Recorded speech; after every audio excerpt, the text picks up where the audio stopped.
आहे आपण multiplication of vectors. ठीक आहे, यामध्ये आज घेणार मल्टिप्लिकेशन ऑफ वेक्टर. मग त्या मल्टिप्लिकेशन ऑफ वेक्टर्सच्या आधी एक छोटासा टॉपिक आहे, तो टॉपिक आपण लक्षात घेऊ. फॉर एक्झाम्पल त्याला म्हणतात पॅरलल शिफ्टिंग ऑफ वेक्टर. त्याला म्हणतात पॅरलल शिफ्टिंग ऑफ वेक्टर किंवा वेक्टर्स. ठीक आहे, आता what is mean by parallel shifting of vector. तर पॅरलल शिफ्टिंग म्हणजे काय? फॉर एक्झाम्पल समजा हा एक वेक्टर आहे ए वेक्टर आणि हा बी वेक्टर आहे. ठीक आहे, तर या वेक्टरला कोणताही ए वेक्टर घ्या किंवा बी वेक्टर घ्या. ठीक आहे, याला मी सेम पॅरलली जर शिफ्ट केलं म्हणजे याची मॅग्निट्यूड पण चेंज केली नाही आणि डायरेक्शन पण चेंज केली नाही, जसेच्या तसा जर मी इथे अटॅच केला, बरोबर, इथे होता पण याला पॅरलली शिफ्ट केलं आणि इथे अटॅच केला. म्हणजे फॉर एक्झाम्पल तो मी सेम असं काढला बी वेक्टर. ओके, सो यामध्ये काय केलं मी, नाही त्याची मॅग्निट्यूड कमी होऊ दिली, नाही त्याची डायरेक्शन चेंज होऊ दिली. ठीक आहे, सो या शिफ्टिंगला आपण म्हणतो पॅरलल शिफ्टिंग ऑफ वेक्टर्स. ठीक आहे, आता असं कशासाठी करणार? ठीक आहे, तर सगळ्यात महत्वाची गोष्ट म्हणजे ज्या वेळेस दोन वेक्टर दिलेले असतील तर एक त्यांच्यासाठी जर त्यांची ऍडिशन करायची असेल तर नक्की कोणता रूल अप्लाय करणार? ठीक आहे, आपल्याला पॅरलेलोग्राम लॉ अप्लाय करायचं असेल तर मी काय करणार, या वेक्टरला पॉइंट टू पॉइंट काय करणार, अटॅच करणार पॅरलल शिफ्टिंगने. ट्रायंगल लॉ जर अप्लाय करायचं असेल, ठीक आहे, तर मी हा वेक्टर इथे अटॅच न करता काय करेल, हा इथे शिफ्ट करेल, बरोबर आहे, इथे अशा प्रकारे. ठीक आहे, बी वेक्टर. ठीक आहे, त्याची मॅग्निट्यूड पण चेंज नाही होऊ द्यायची आणि डायरेक्शन सुद्धा.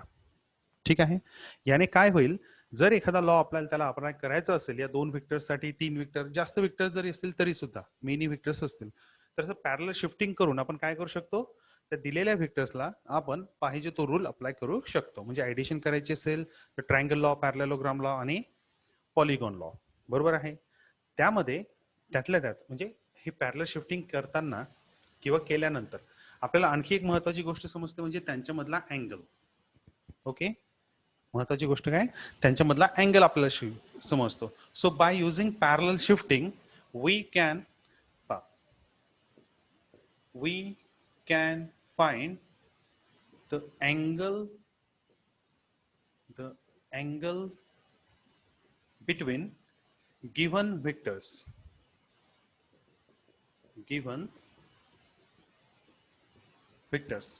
ठीक आहे ना, आपण जर पॅरलल शिफ्टिंग जर केली तर आपण दोन वेक्टर्स मधला अँगल काढू शकतो. पण त्याच्यासाठी एक नियम आहे की, म्हणजे दोन नियम आहेत. ठीक आहे ना, की या वेक्टर्सला अटॅच करत असताना एक तर टेल टू टेल, ओके, और head to head, head to head त्यांना अटॅच करावं लागेल. ओके, फॉर एक्झाम्पल एक सिंपल एक्झाम्पल घेऊ. सेम तोच बी वेक्टर आणि इथे आहे हा ए वेक्टर. या दोन वेक्टर्स मधला जर आपल्याला अँगल काढायचा असेल तर हे दोन्ही वेक्टर एक तर टेल टू टेल अटॅच करा, बरोबर आहे, टेल टू टेल अटॅच करा. ओके, नाही तर हेड टू हेड अटॅच करा. ओके, त्यानंतर हे झाले त्यांचे अटॅच केल्यानंतर, बरोबर. फॉर एक्झाम्पल समजा आपण इथे हा एक वेक्टर घेतला मी ए वेक्टर आणि हा जो आहे हा बी वेक्टर, मी याला टेल टू टेल अटॅच केला. ओके, फॉर एक्झाम्पल अशा प्रकारे बी वेक्टर. ठीक आहे, आता त्यांच्यामधला कोणता अँगल घ्यायचा नक्की, कारण की हा पण एक अँगल आहे आणि हा आउटसाइड हा पण अँगल आहे, बरोबर आहे. पॅरलल शिफ्ट तर मी केलं, पण पॅरलल शिफ्ट केल्यानंतर नक्की कोणता अँगल घ्यायचा, हा छोटा अँगल घ्यायचा की मोठा अँगल घ्यायचा. तर आणखी त्यांच्यामध्ये एक तिसरा नियम आहे की हा जो थीटा आहे, this theta should be not more than, ठीक आहे ना, म्हणजे हा एकतर 180 डिग्री असला पाहिजे किंवा त्याच्यापेक्षा कमी असला पाहिजे आणि 0 पेक्षा मोठा असला पाहिजे. हा जो थीटा आहे हा काय असला पाहिजे, 0 पेक्षा मोठा, ठीक आहे, पण 180 डिग्री पेक्षा छोटा. तीन नियम समजले तुम्हाला? काय सांगितलं मी, की ज्यावेळेस आपण त्यांना अटॅच करणार, ठीक आहे, एक मिनिट, ज्यावेळेस मी त्यांना अटॅच करणार तर एक तर त्यांना हेड टू हेड अटॅच करा किंवा टेल टू टेल अटॅच करा. आणि तिसरा नियम हा जो थिटा असेल तो कोणता घ्यायचा आपल्याला, जो 0 पेक्षा मोठा पण 180 डिग्री पेक्षा छोटा. सो मला सांगा यामध्ये तुम्ही कोणता अँगल घेसाल, थिटा 1 की थिटा 2? Theta one. ओके, कोणता अँगल घ्यायचा, थिटा 1. ठीक आहे. पहा आणखी आपण 1-2 एक्झाम्पल्स घेऊ म्हणजे तुमच्या लक्षात येईल आणि मग आपण नेक्स्ट टॉपिक घेऊ. ठीक आहे. हे तर समजलेलं आहे तुम्हाला, युनिट वेक्टर सॉरी वेक्टरचं मॅग्निट्यूड आणि त्याची डायरेक्शन. ठीक आहे. चला सो नेक्स्ट घेऊ आपण 1-2 एक्झाम्पल्स घेऊ आणि पहा. फॉर एक्झाम्पल समजा हा एक बी वेक्टर आहे आणि हा ए वेक्टर आहे. ठीक आहे. किंवा फॉर एक्झाम्पल हा पी वेक्टर आहे. ठीक आहे. आणि हा क्यू वेक्टर आहे. ओके. सो या दोन वेक्टरना अटॅच करताना दोन पद्धत, एक तर टेल टू टेल अटॅच करा किंवा हेड टू हेड अटॅच करा. ठीक आहे. पाहू. फॉर एक्झाम्पल ठीक आहे, याला मी पॅरलल शिफ्टिंगने काय करतो, टेल टू टेल अटॅच करतो. फॉर एक्झाम्पल अशा प्रकारे. ठीक आहे. This is B vector. ठीक आहे. त्यानुसार काय घ्यायचं आपण, हा अँगल घेऊ शकतो. मोठा अँगल तर नाही घेणार कारण की नियम काय म्हणतो, theta should be greater than 0 and and less than or 180 equal to 180 degree. ठीक आहे. पहा, एक तर असं घ्या किंवा हा जो थीटा होता, हा जो ए वेक्टर होता याला शिफ्ट करा, काही प्रॉब्लेम नाही. याला जरी शिफ्ट केलं तरी पहा, या ए वेक्टरला जरी शिफ्ट केलं आपण तरी अँगल काय येतो, सेमच अँगल येतो. अँगल काही चेंज होत नाही. ठीक आहे. So tail to tail sir इथे करता येत नाही. यस, हेड टू हेड इथे नाही करता येईल ना, हेड टू हेड का नाही करता येत? Parallel shifting. हा जर मी हेड टू हेड इथे अटॅच केला, बरोबर आहे. पहा, जर मी इथे हो सर असा हेड टू हेड असा जर अटॅच केला तरी हा अँगल किती अँगल येईल, सेम जो हा अँगल आहे तोच थीटा. अँगल येईल ना. चेंज होणार आहे का? अँगल चेंज होत नाही किंवा त्याची व्हॅल्यू सुद्धा चेंज होत नाही. बरोबर आहे. अँगल काय राहतो, व्हॅल्यू काय राहील, त्याची मॅग्निट्यूड, त्या थिटाची मॅग्निट्यूड काय राहील, सेमच राहील.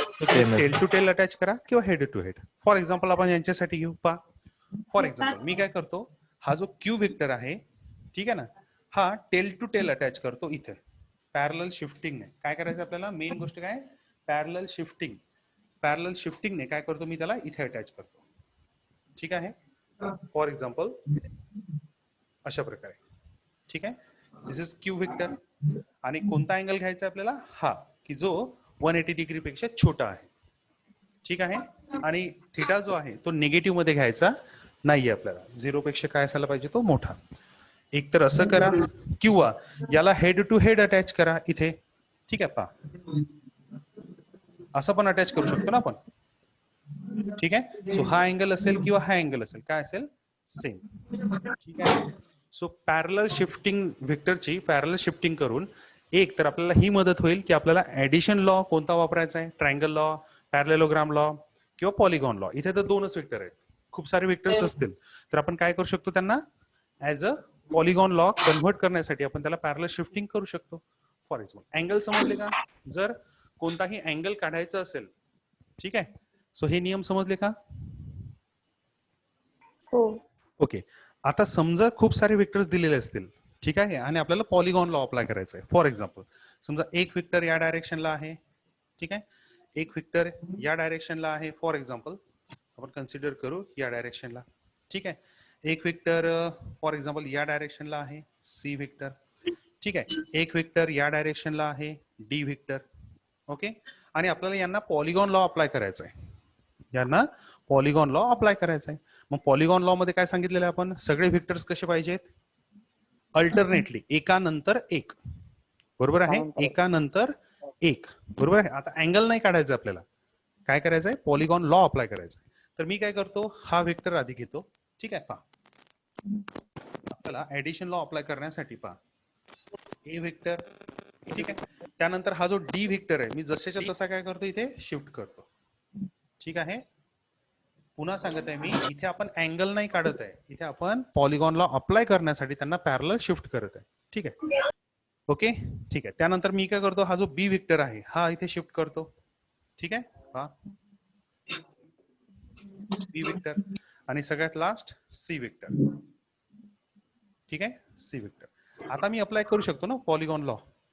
So polygon law resultant will be A vector plus B vector plus C vector plus D vector. ठीक आहे. सो आलं तुमच्या लक्षात आलेलं आहे. हो सर. सर ठीक आहे. संकेतला सर ऍड करा. यस. तर संकेतला ऍड करा सर. माईक ज्यांचा माईक ऑन असेल त्यांनी कृपया माईक ऑफ ठेवा, कारण की सगळ्यांनाच पुन्हा तो इको शिफ्ट होत राहतो. ओके. सो चला, तर हे समजलं पॅरलल शिफ्टिंग ऑफ व्हेक्टर्स. त्यानंतर हे जे 3 रूल आहेत हे सुद्धा तुम्ही नोट डाऊन करून घ्यावेत. ठीक आहे. सो 2 मिनिटात नोट डाऊन करून घ्या. ठीक आहे. देन आपण नेक्स्ट टॉपिक घेऊया.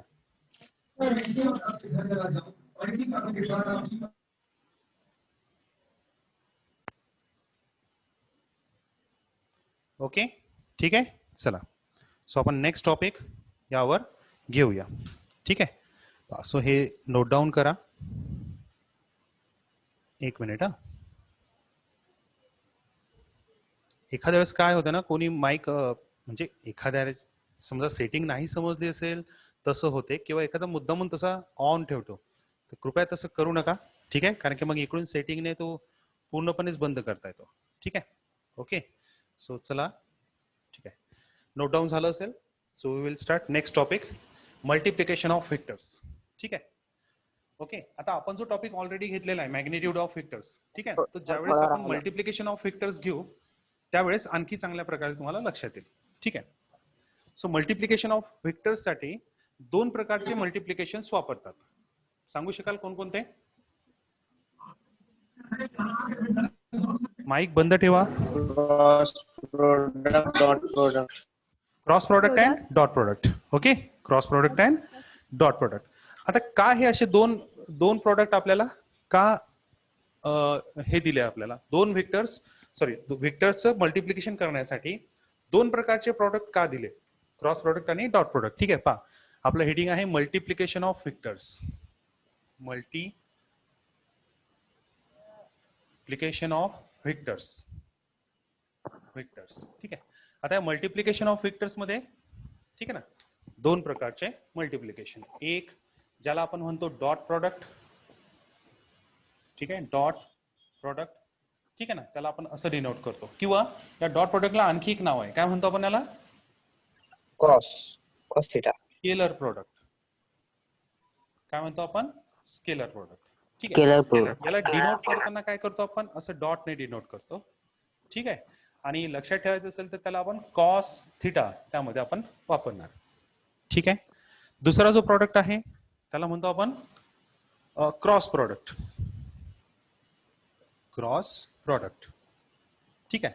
ज्याला आपण काय म्हणतो? Vector product. ठीक आहे. आता हा डिनोट करताना त्याच्या नावामध्येच आहे क्रॉस. ठीक आहे. आणि याला आपण म्हणणार साइन थिटा. ओके. आता लक्षात घ्या, हे का 2 व्हेक्टर्स आपल्याला दिलेत? ठीक आहे. हे 2 व्हेक्टर का आपल्याला वेगवेगळे दिलेत? मल्टिप्लिकेशन तर मल्टिप्लिकेशन आहे ना, गुणाकार. पण क्रॉस आणि डॉट असं का केलं?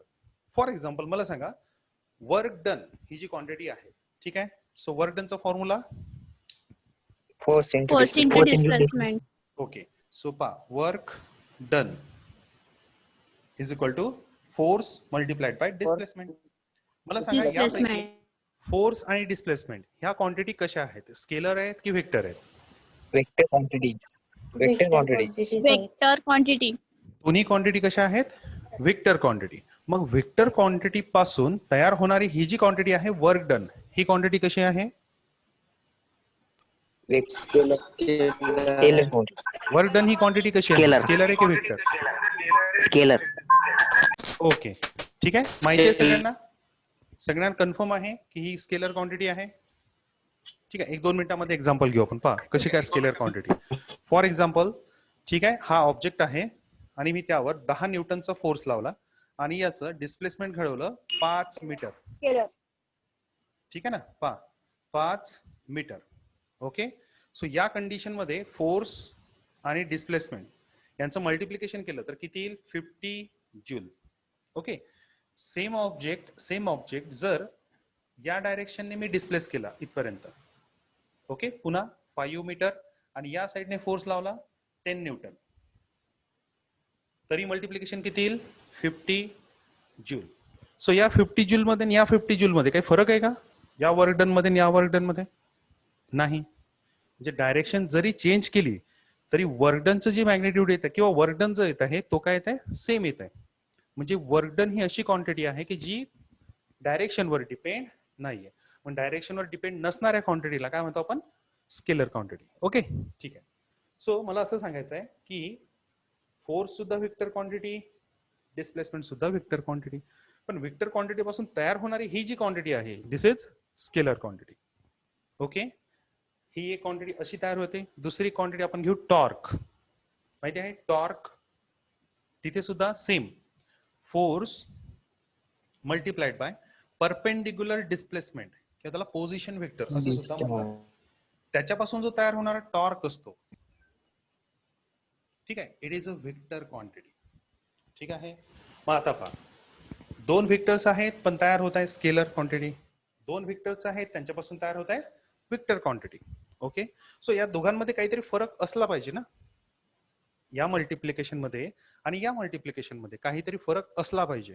ठीक आहे. मग तो फरक दाखवण्यासाठी आपण हे दोन प्रकारचे प्रोडक्ट वापरतो, क्रॉस प्रोडक्ट आणि डॉट प्रोडक्ट. ठीक आहे. लक्षात आलं आता या दोन प्रोडक्टची गरज काय आहे? तर अशा फिजिकल क्वांटिटी, ठीक आहे, ज्या फिजिकल क्वांटिटीसाठी आपल्याला वेगवेगळे म्हणजे तयार होणारी जी क्वांटिटी असेल, एक तर स्केलर असेल, स्केलर क्वांटिटी, त्यासाठी वापरणार आपण डॉट प्रोडक्ट. ठीक आहे. आणि जर दोन व्हेक्टर्स पासून तयार होणारी क्वांटिटी व्हेक्टर असेल तर आपण वापरणार क्रॉस प्रोडक्ट. लक्षात आलं का? समजलं का? ठीक आहे ना. पहा, मग आता सुरुवातीला आपण काय घेऊ? Cross product, sorry dot product. ठीक आहे ना. आता हा प्रोडक्ट समजून घेण्यासाठी म्हणजे दोन्ही प्रोडक्ट समजून घेण्यासाठी एक व्हेक्टर आपल्याला समजणे महत्वाचं आहे. जो पार्ट आपण त्यामध्ये घेतलेला आहे टाइप्स ऑफ व्हेक्टर मध्ये, त्याला म्हणतात युनिट व्हेक्टर. काय म्हणतात? Unit vector. आता what is my unit vector? Simple, एक छोटंसं उदाहरण घेऊ आपण. तर युनिट ऑफ टाइम, पहा लक्ष द्या, युनिट ऑफ टाइम किंवा युनिट ऑफ लेंथ, याचा अर्थ काय होईल? तर unit of time is second, unit of length is metre, असं होते. पण हाच वर्ड जर मी चेंज केला, फॉर एक्झाम्पल जर मी असं म्हटलं युनिट टाइम, तर याचा अर्थ होतो 1 सेकंद. ठीक आहे. किंवा युनिट लेंथ, याचा अर्थ होईल 1 मीटर. ओके. मग आता जर मी म्हटलं युनिट व्हेक्टर, याचा अर्थ काय होईल? याचा अर्थ काय होईल? युनिट व्हेक्टर याचा अर्थ काय होईल? व्हेक्टर आहे म्हणजे काय? त्यामध्ये दोन क्वांटिटी, मॅग्नेट्यूड आणि डायरेक्शन. ठीक आहे. डायरेक्शन काय अशी 1 2 3 अशी काही डायरेक्शन असते का? नाही. मग काय एक असणार त्याच्यामध्ये? Magnitude. So what is mean by unit vector? The vector which is has 1 magnitude. Magnitude किती आहे?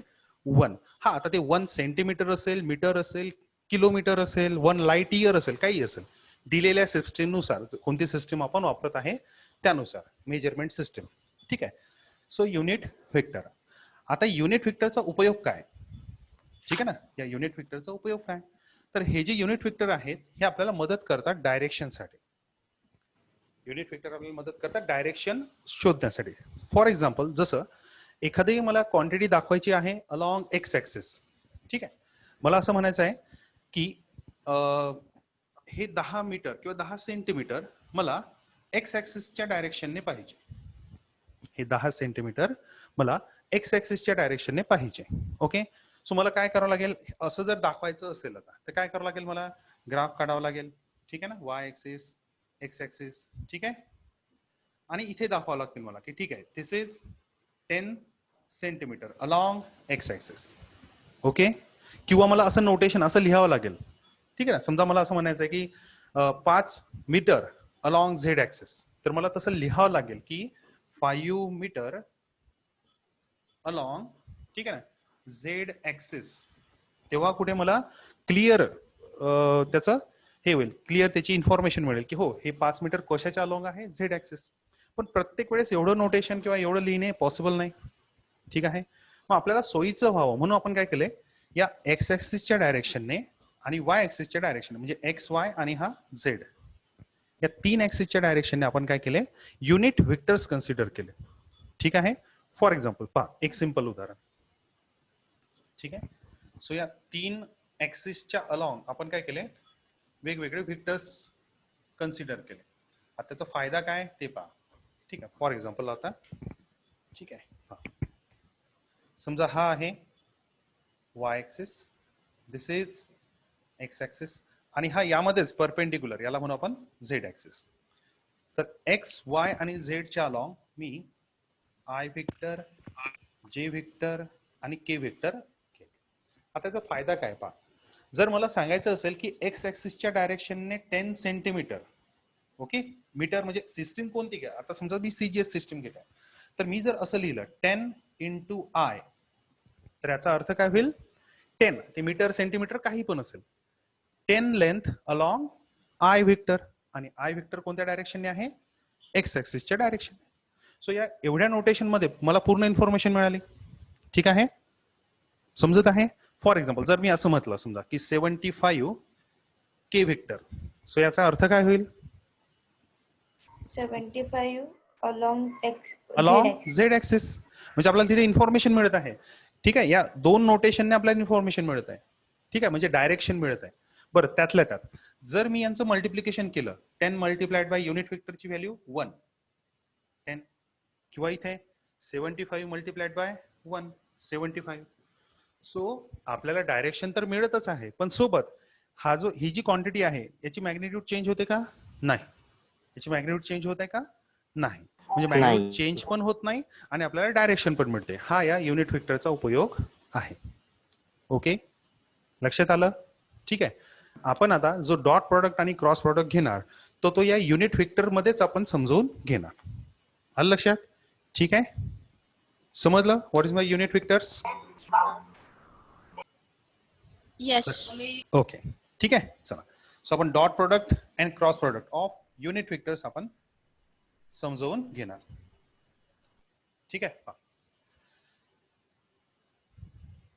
पहा पुन्हा एकदा. ठीक आहे,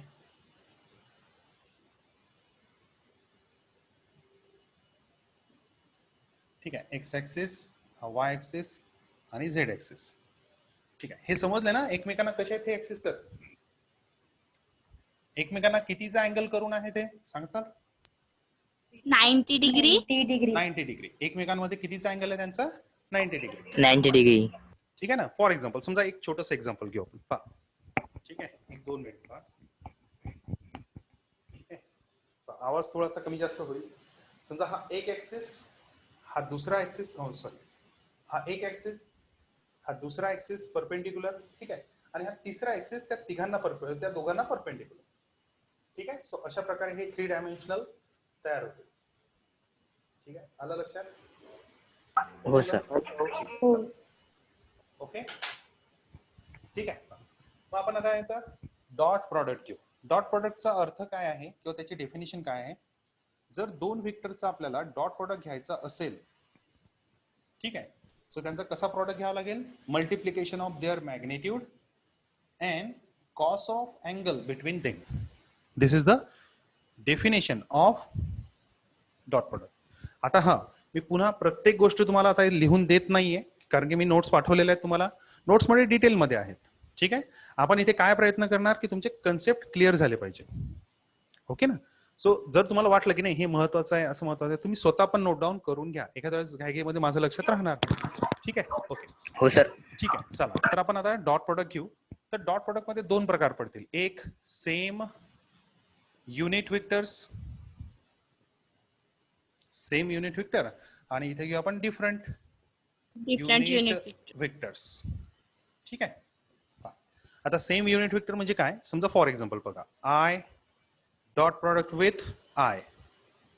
ठीक आहे, आता डॉट प्रोडक्ट म्हणजे काय सांगितलेलं आहे, दोघांच्या मॅग्निट्यूडचं मल्टिप्लिकेशन. मग हे दोन्ही काय आहेत, युनिट व्हेक्टर.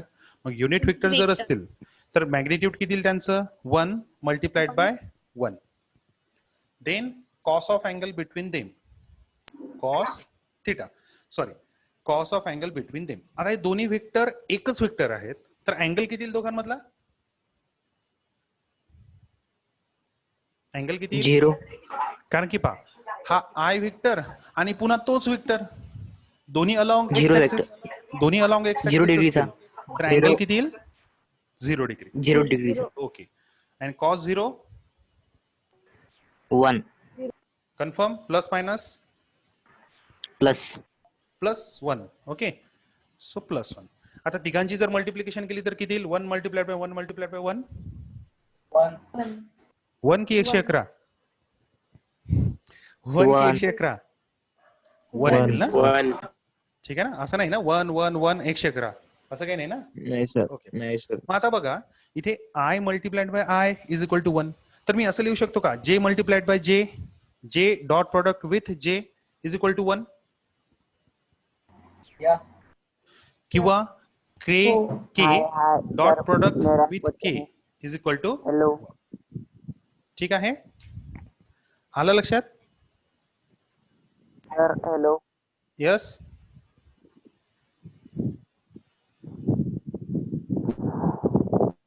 ठीक आहे, पहा आता हे झाले सेम युनिट व्हेक्टर. आता आपण करूया different unit vectors. For example i dot product with j vectors. Okay, so i dot j काय ते येईल? त्यांचं मॅग्निट्यूड, त्यांची मॅग्निट्यूड मल्टिप्लिकेशन आणि cos of angle between them. आता मला सांगा, एक व्हेक्टर अलॉंग एक्स ऍक्सिस आहे, एक व्हेक्टर अलॉंग जे ऍक्सिस आहे, सॉरी अलॉंग वाय ऍक्सिस आहे. तर दोघांमधला अँगल किती येईल? 90 degree. 90 degree. Okay. And cos 90 degree? Cos 90 degree 0. 0 plus minus दोन्ही पण. कोणता? दोन्ही पण म्हणजे 2 0 लिहू का? प्लस 0 अँड नाही मायनस सर. 0 असं लिहू? नाही. नाही मग सर, नक्की काहीच नका लिहू, फक्त 0 लिहा. Okay, only 0. कारण की 0 हा पॉझिटिव्ह निगेटिव्ह नसतो. ठीक आहे ना, पॉझिटिव्ह निगेटिव्ह नसतो. ठीक आहे, बरं चला. मग आता याचा गुणाकार 0, कारण की 0 multiplied by any value is 0. So पहा, आपलं 0. हे लक्षात येत आहे, जर मी दोन डिफरंट व्हेक्टर जर घेतले, दोन डिफरंट युनिट व्हेक्टर, तर अँगल किती येणार त्यांच्यामध्ये? 90 डिग्री. आणि कॉस 90 डिग्री 0 आणि 0 जर असेल तर टोटल मल्टिप्लिकेशन किती येणार? 0. ओके, सो मी पुन्हा पहा, इथे i dot k vector is equal to 0 लिहू शकतो आता इथे, कारण की कोणते वेगळे व्हेक्टर. किंवा फॉर एक्झाम्पल पुन्हा मी इथे खाली लिहितो, j dot vector dot with i 0, किंवा j dot product with k is equal to 0, किंवा k dot product with i is equal to 0 and k dot product with j is equal to 0. लक्षात आलं? ठीक आहे, so आपल्या हे लक्षात येत आहे की जर डॉट प्रोडक्ट असेल दोन सेम व्हेक्टरचा तर आन्सर येईल 1, आणि जर डॉट प्रोडक्ट असेल दोन डिफरंट व्हेक्टरचा, ठीक आहे, सो आन्सर येईल 0. युनिट व्हेक्टरचा, त्यातल्या त्यात सगळ्यात महत्वाचा युनिट व्हेक्टरचा. आता इथे एक गोष्ट लक्षात घ्या, यांचा डॉट प्रोडक्ट 0 येत आहे. ठीक आहे, काय येत आहे 0? कारण की त्याच्यामध्ये अँगल 90 डिग्रीचा आहे. अँगल किती आहे? 90 डिग्री. ओके, पहा मग आता इथे आणखी एक हे तयार होऊ शकते. पहा, फॉर एक्झाम्पल जर यांचा डॉट प्रोडक्ट 0 येतो म्हणजेच काय? म्हणजे त्यांच्यामधला अँगल 90 डिग्री आहे म्हणून त्यांचा डॉट प्रोडक्ट 0 येतो. तर मी असं म्हणू शकतो का, जर फॉर एक्झाम्पल ए व्हेक्टर आणि बी व्हेक्टर यांचा डॉट प्रोडक्ट 0 येतो, याचा अर्थ a vector is perpendicular to b vector, असं म्हणू शकतो ना आपण पुढे. म्हणजे फॉर एक्झाम्पल जर तुम्हाला असं आलं असेल, प्रूव्ह दॅट किंवा find the angle between a and b, आणि तुम्ही जर डॉट प्रोडक्ट घेतला, तो डॉट प्रोडक्ट जर 0 आला तर आपण काय म्हणणार? यांच्यामधला अँगल किती आहे?